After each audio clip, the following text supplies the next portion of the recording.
Welcome to the Teaching Journeys podcast, hosted by Dave Roberts. Humanity possesses a unique skill, the ability to pass knowledge from one generation to the next. This podcast embraces that ability, offering learning opportunities through conversations with extraordinary guests. Dave aims to leave a positive mark on individuals around the world. So before you dive into today's episode, please share this podcast with your network, including friends, family, and colleagues. And please consider leaving a rating or review. Your support makes all the difference.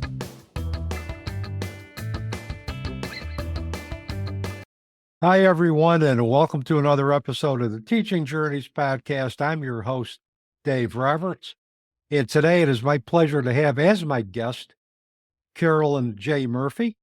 Carolyn J. Murphy is the founder and CEO of Firm Foundations Community Outreach, LLC, a multifaceted organization established to aid individuals in navigating the aftermath of trauma. As a survivor and overcomer of childhood and post-childhood trauma, she understands the ebbs and flows of navigating trauma, thus the inspiration behind her book, God, Why Did You Save Me? Carolyn's goal is to help individuals shift their mindset concerning their trauma, showing them how to unshackle from the past and use it as a stepping stone into a life of freedom. As the mind shift coach, she helps individuals transition to wholeness and connects them with the needed resources. Carolyn holds a BA in organizational leadership and is currently pursuing an MBA. She is also a Tennessee certified peer recovery specialist, and when she is not helping others, you will find her enjoying cruises, listening to music, taking long walks in the park, and watching action, drama, and comedy movies. Because she loves to laugh, she thoroughly enjoys stand-up comedy. And with that, Carolyn, welcome to the Teaching Journeys podcast. It is a pleasure having you on the show today. Thank you for the opportunity to be on your platform. Well, your background is very interesting, and also what you're doing to transcend your challenges, I think, is very impactful. And yours are the type of stories and journeys that fit very well and align very nicely with the podcast. So I'm excited to get going with you. And whenever you're ready, I'll give you the first question. I'm ready. All right. Please tell our listeners, Carolyn, about the experiences that have shaped your life path and your life passions today. My journey has been deeply influenced by both personal and professional experiences. Growing up, I faced child trauma and challenges with mental health, which profoundly impacted my perspective. The childhood trauma was molestation and later rape. These experiences fueled my passion for trauma recovery and led me to become a Tennessee certified peer, and then later becoming the founder and CEO of Firm Foundations Co. That business, I deem it as a bridge to people and professional mental health people and resources. So I have a passion. I'm driven to help others find healing, resilience, and purpose, specifically within the Black community. Tell me about the specific type of services that your LLC, Firm Foundation Community Outreach, provides to the Black community. What are those specific services that you can talk about? Well, my business is two-sided. There's the outreach side, and then that's the peer side. So the peer side of the business is education and awareness of mental health professionals and the resources. So I specifically concentrate on the community, but even more specifically the church, because I have learned that there's such a stigma. There's a huge stigma when it comes to mental health resources. Some of us think that those things replace God.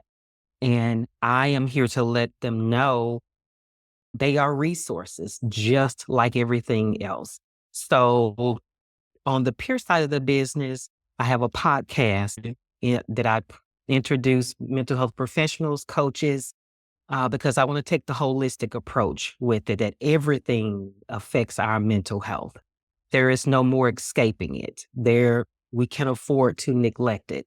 So the podcast, I developed something called the listening sessions, and I have a support group that I want to start, and the name of it is called Transitioning from Trauma.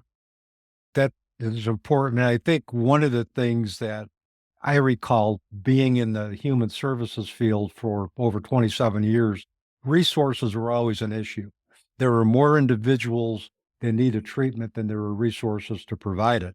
And because sometimes the training for mental health professionals is inconsistent, there's a lot of mistrust, especially if an individual has a bad experience with a mental health professional.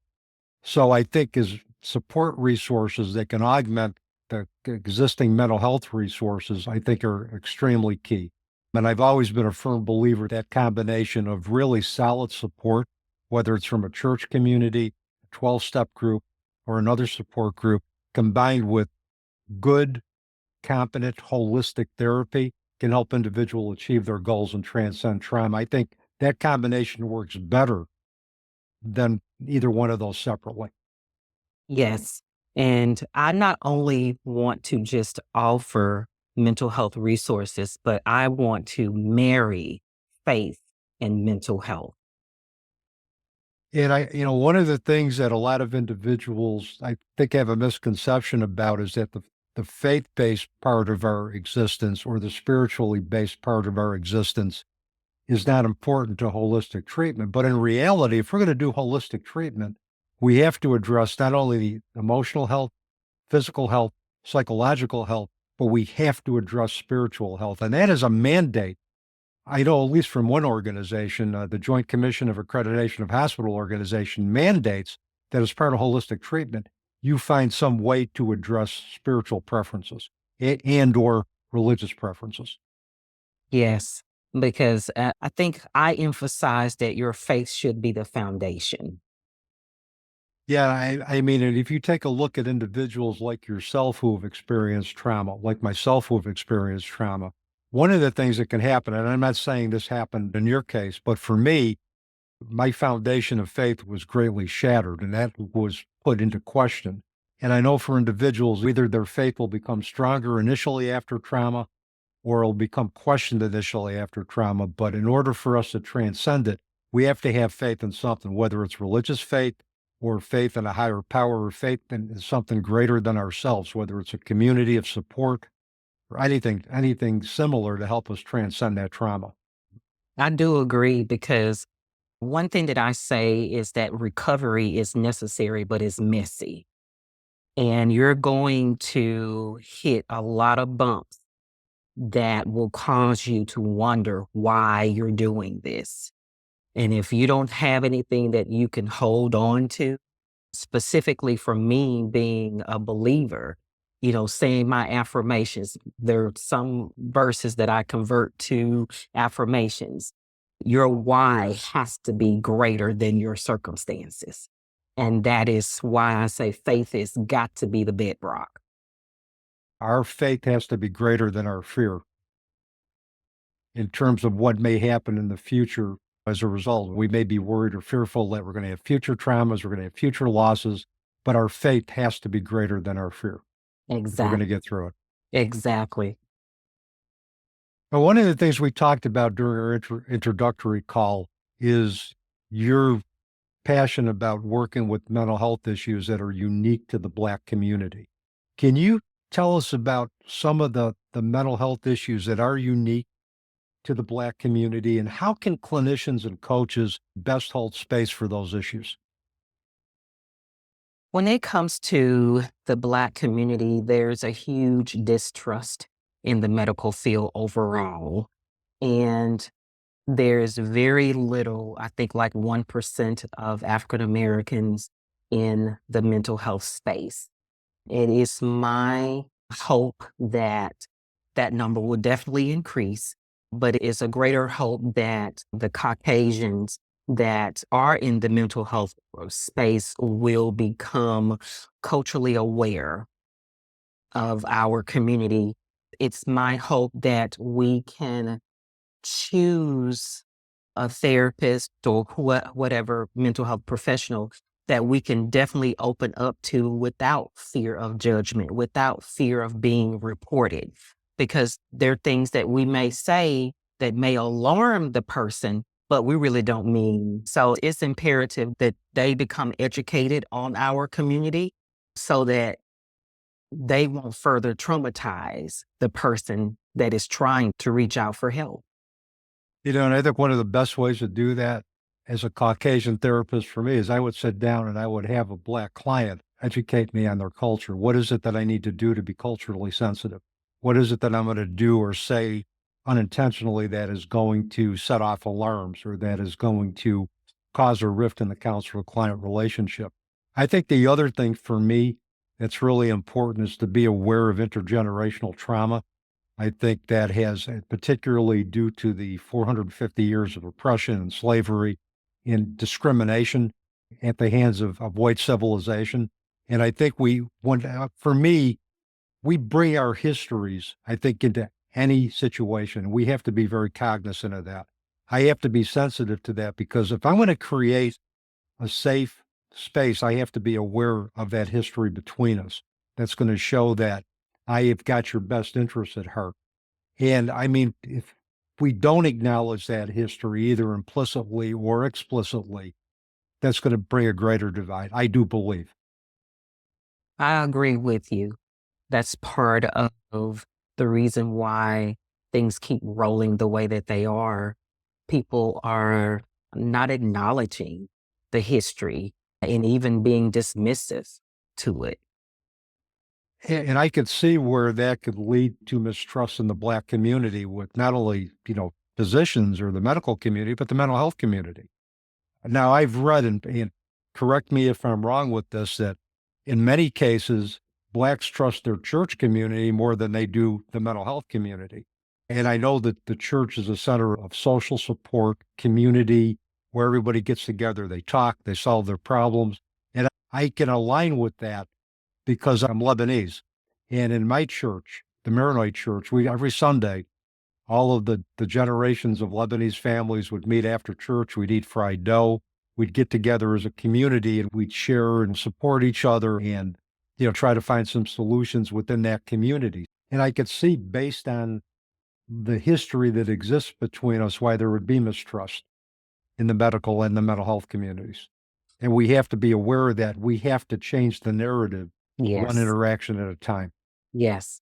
And that's why I'm one of the many trying to marry faith and mental health. Somehow it has gotten separated, or mental health has been left out of the church.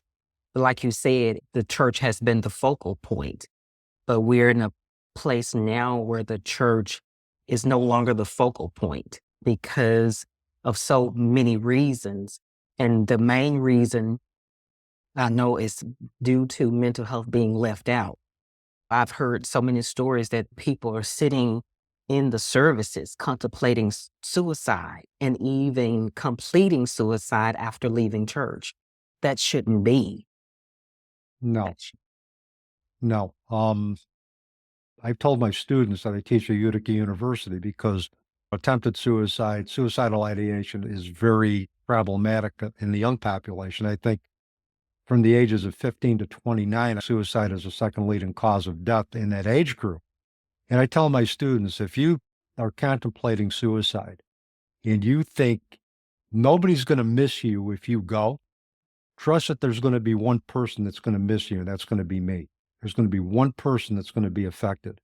And anybody that I come into contact with that I've created a relationship with, as a student relationship, regardless of racial background, regardless of culture, they have become a part of my academic and extended family. So if they leave this world because I don't believe they have anything of value to offer and they think nobody's going to miss them, they know right up front, I'm going to miss you. And I Yeah. am going to be saddened by your absence. Yes. And that's one of the things that I've learned That's why I started the listening sessions, because that was born out of something I wished I had coming up. God started showing me there's a difference between listening and hearing. And so I can hear you, but I can be multitasking Yep. and just hearing you enough just to respond. But true listening is interactive. It is being in the moment. And so I have learned that there's a lot of angry people walking around because they just didn't have anybody to listen to them. And I also believe that not everybody wants a therapist, not everybody needs a therapist, but I do know that everybody needs someone that they can truly trust to listen to them. And I think the foundation of any good therapy starts with the therapist's ability to listen, to let the person's story unfold, and then offer observations or comments or suggestions after that. If we're too busy trying to talk over that individual who's talking, we're not going to be able to listen, and we're not going to be able to do effective therapy. I do agree. And another thing that I've realized that, a lot of us that are in pain, we endeavor to stop the pain, but we accidentally harm ourselves or, end our lives. It's not our intention to end our lives. It's we want to stop the pain. Yep. We don't see that there's no other way. Yeah, and that's what drives an individual to contemplate ending their lives or attempting ending their lives. They don't see any other solution to the overwhelming problems that they're experiencing. And we need to be able to change that narrative by creating a welcoming space. And for me, if anybody comes and talks to me about contemplating suicide, they're looking for a reason to be talked out of it. They want to go on. They want to just give me a reason. Tell me why I should hang on. Tell me why I should delay my decision for another hour or for another day. That's when we have the opportunity to do some great work. And the other thing, I tell my students, if you have a chance to go to a diversity conference and there's lunch, sit with somebody from a different culture and have a conversation. Try to understand that other person's culture, that other person's worldview. I know what white culture is like. I don't need to sit down with another white person at a diversity conference. I could sit down with somebody from the Asian culture, somebody from the Hispanic culture, somebody from the Black culture, and sit down. Let's have a conversation. Tell me about yourself. Tell me about your background. Tell me about your culture. And we might see that there's differences, but boy, we might see that there's a lot of similarity that we align with that we would never have thought about unless we took the time to seek out somebody who is different from us. I wholeheartedly agree. That's one of the things I've been praying about, is that respect and humbleness and meekness and love. There is no color. No. A person that does not have integrity, there are certain qualities that will tell you that a person has no integrity. And to me, I look at those characteristics that I look for in integrity. It doesn't matter if you're Black, it doesn't matter if you're Asian, it doesn't matter if you're Hispanic, it doesn't matter if you're white. If you don't have integrity, I'm not hanging with you. If you have integrity, you're welcome in my house and in my office anytime. And I think we need to take a look at shared values. And that's maybe one of the ways that we can break the cycle of discrimination and stereotypes is by having just a set of uniform principles about integrity. And if that person fits that definition, they're a part of our circle. If not, we can gracefully walk away from that. Yes, I agree. Let's get into your book a little bit. I mean, I love the title, God, Why Did You Save Me? But tell us how the book is structured and what do you want readers to take away from it? The title of the book is just one of the many questions that we tend to ask. God, why did you save me? Why was I born? Why am I here? And that was my question to God at the age of 8 and up. That question stems from the house fire that I experienced when I was 8 years old. Prior to 8, my prayer was, Lord, take me in my sleep.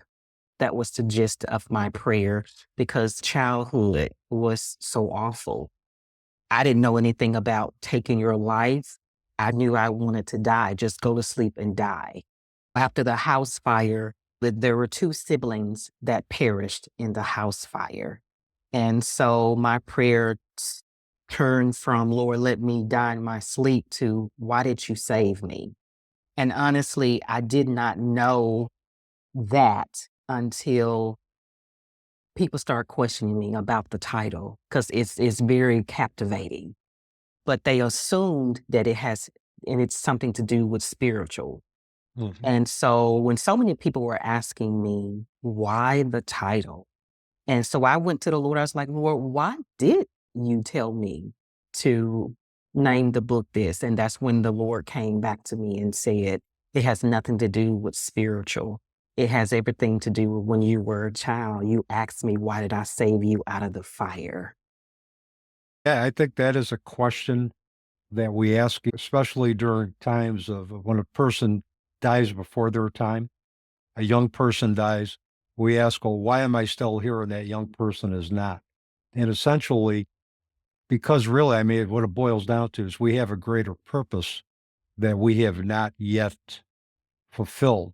And once that purpose is fulfilled, then we will be called to our new existence. And obviously, you had a greater purpose to fulfill. You were chosen to fulfill a greater purpose.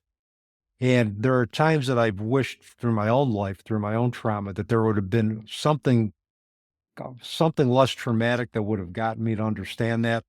But as I've said on podcasts I've guested on in this podcast, we don't have control over the challenges that are going to befall us. It's how we respond to those challenges. You talk about what happened to you in early childhood. Two of your siblings perished in a house fire. You were the victim of molestation and rape growing up. I mean, you want to talk about significant losses of innocence, the loss of childhood, the loss of siblings. I could see where you would ask that question. There had to be survivor guilt coming out all over the place. In reality, we had a greater purpose to fulfill. The other questions that we have in terms of why other individuals are chosen to go before us, I've grappled with that because of my own daughter's transition over 21 years ago to a new existence. But, you know, the challenges from her transition that I experienced have allowed me to find a greater purpose. Again, I wish there was something less that had allowed me to do that, but I'm still here. And next year I'll be 70 years old. And there are still days that I question, why am I still here? Why did you leave me? And there's not only my daughter, but other young adults and individuals before their time have transitioned or died or passed away, however we conceptualize death.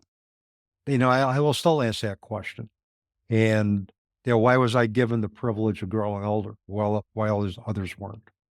Yeah, I started coming to the realization that there's a bigger picture. And one of the other questions, like, why do I have to suffer so much? Yeah. And so, I come to find that through the suffering, as the word said, it builds character. And for those of us who ground ourselves in our faith, through the transitioning, through the trauma, through the recovery, believing that God is who He is, He eventually let us know that, hey, your voice is important, your story is important. Please go out there and talk about it. Give your story. But when you have experienced so much trauma, you've embodied so much fear, and you take on that, your voice is not important. You take in that your story is not important. But I've finally been pushed. It's like, I know that there are more out there. And so that's why the book is important. I dedicated the book also to women who are hiding in the shadows of fear and shame. I want to let them know that there is life on the other side of trauma. And I also want them to know that your purpose is greater than the pain. And that's a beautiful way to put that too. Our purpose is greater than the pain that we've experienced, or we can re-engage in life again with purpose and with passion. And I think that's a great message to send to anybody who has experienced trauma. So thank you for that. One of the other things that we talked about during our pre-chat is forgiving the unimaginable. I think that was something that we had addressed. What do you suggest to individuals that want to achieve forgiveness of individuals who have hurt them or for other injustices that have been done to them? Again, it goes back to your faith. It goes back to, because there are some of us, I call it the fleeting faith. We just, we turn to it when things get rough. But those of us who truly are believers, that's walking, in our faith, in our purpose, because the Bible tells us that we must forgive. And if we want to, be forgiven. And so a lot of us, we make mistakes of forgetting that, okay, this person has harmed me so bad, or these people have harmed me so bad. But we forget the fact that because of the trauma, we have harmed other people. So we have to stand in the mirror and become transparent to even ourselves, which is awareness. So allowing our faith to be the cornerstone, to be the bedrock, and the word becomes your mirror.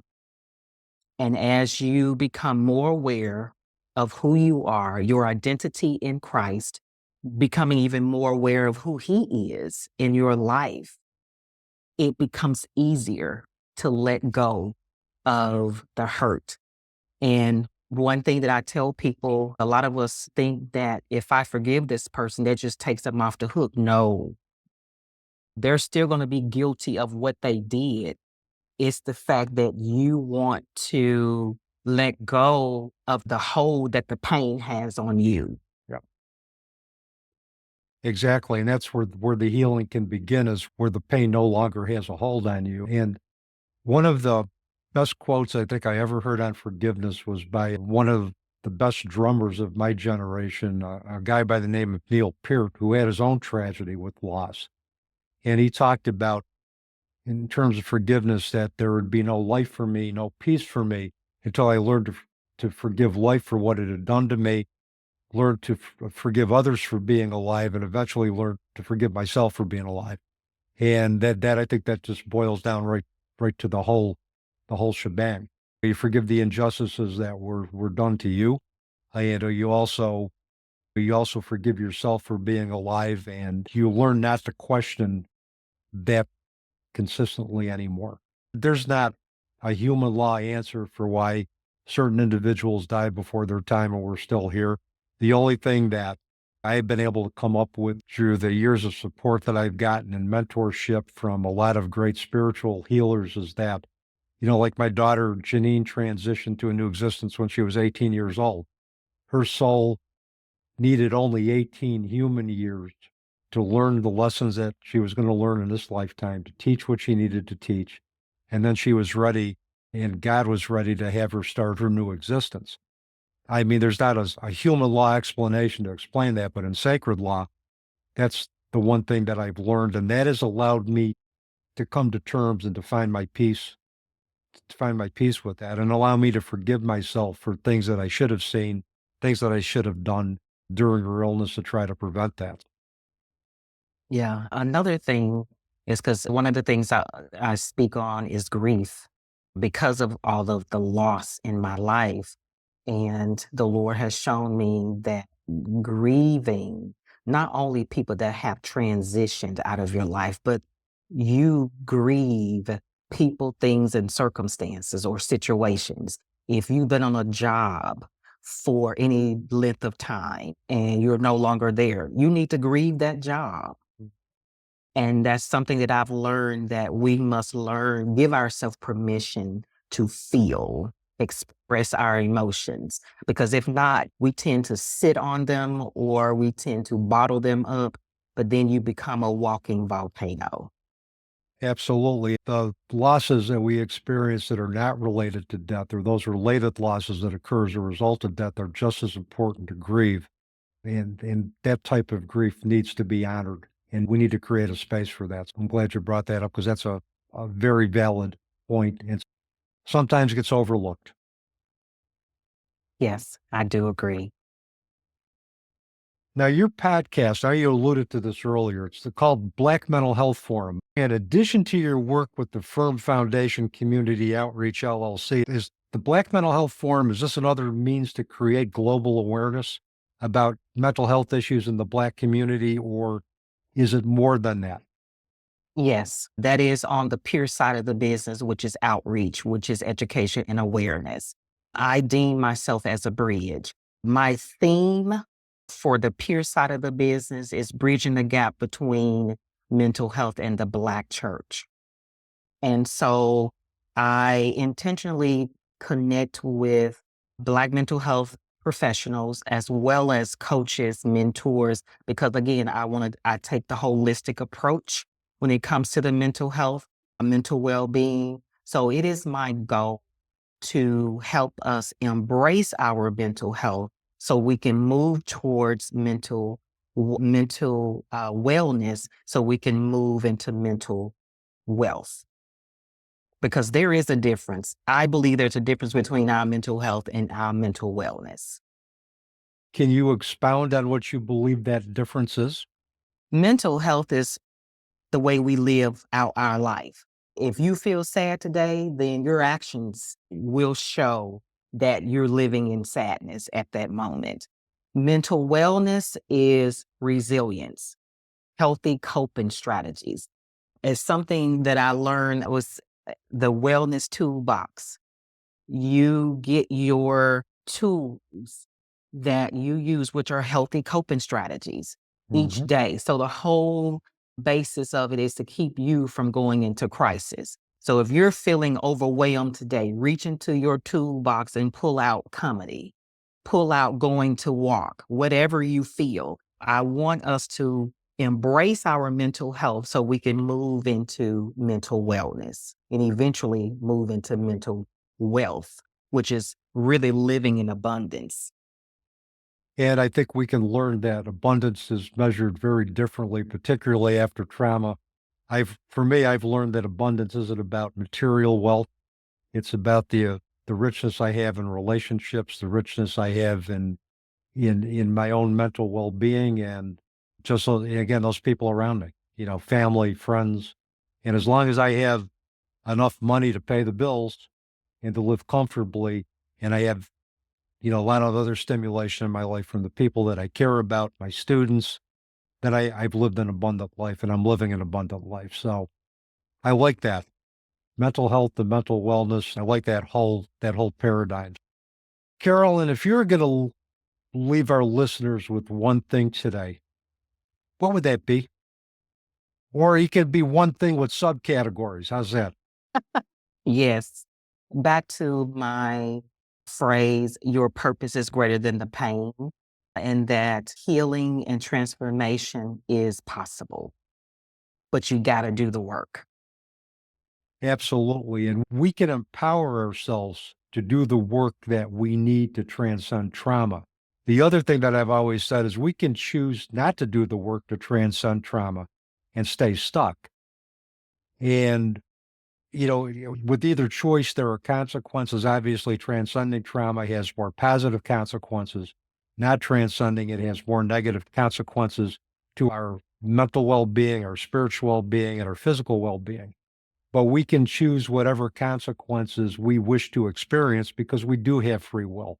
And as long as we know what those consequences are, it is our choice in terms of the path that we walk as a result of that. And it's my hope that we take the path of transcendence as opposed to the path of non-action.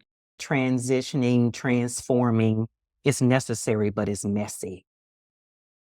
Yeah, I think the best work that we do is the messiest work. And I think the best spiritual work that we do is the messiest because a lot of times we have to get down to we have to look at the negative parts of ourselves that are uncomfortable. But in order to do the spiritual work, we have to do the yin and the yang. We have to embrace genuineness and we have to be able to look at the gifts our bad decisions taught us and to be able to say, okay, I can learn from this. I can embrace this. And this is part of me being authentic. This is who I am and this is who I wasn't. And these are some of the poor decisions I made, but Everything I've done, both good and bad, has made me who I am today. And that's an authentic, genuine human being who is willing to hold space for other individuals who have experienced trauma. Giving ourselves permission to be who we are and being compassionate and giving ourselves grace. We give everybody else grace, but we don't do it for ourselves. We need to show grace to ourselves before we can show grace to somebody else. We need to be gentle with ourselves and realize that given the hand of cards we were dealt, given the families we were born into, we did the best that we could, given the circumstances that we were a part of. So my last question for you today, and I think we could go on for another hour or so. If individuals want to get in touch with you, want to contract for your services, want to purchase your book, what's the best way for them to do that? The book is on Amazon. God, Why Did You Save Me? The listening sessions is, it's a website, payhip.com, and it's listed under Firm Foundations Co., capital C, capital O. But I'm all over social media, LinkedIn, Facebook, Instagram, TikTok, and even a small account on Twitter. But Facebook, there's a personal profile as well as on LinkedIn as well. And I think you gave me all of your social media links and website links with your bio. So all of that's going to go right into the program notes so that people will know how to get in touch with you. So, Carolyn, thank you so much for spending time with me today and being such a valuable guest contributor. I truly enjoyed our conversation. Hopefully we can do this again in the future. It was my honor, and I definitely enjoyed it as well, because it's important that we tell our story to let people know that they're not alone. Yeah, I think the biggest tragedy and for me is a story that goes untold. Everybody has a story. Everybody's story needs to be honored, to be held space for, and to be learned from. The story will continue as long as we are alive, as long as we want to continue to learn and to grow. Our narratives are going to evolve. That's the fun part of being a part of somebody's circle, is seeing that growth and watching that narrative evolve as new experiences or new tools or techniques come into their arsenals. I think it's great to be able to be a witness to that. I think it's a gift when somebody allows us to witness their continued growth. I do agree. And the last thing is that there is so much negative and darkness out there. It's time for some of us to be the light instead of the darkness. Absolutely. And we need more of that, particularly in these times right now. We need to be more of a light to each other than reflecting darkness to each other. Let's be the light. Let's create some impactful communities amidst any darkness that we're experiencing globally, locally. Let's all be the light to each other. So, Carolyn, thank you again. It's my pleasure. And with that, that is a wrap on another episode of the Teaching Journeys podcast. I'm your host, Dave Roberts, wishing you peace.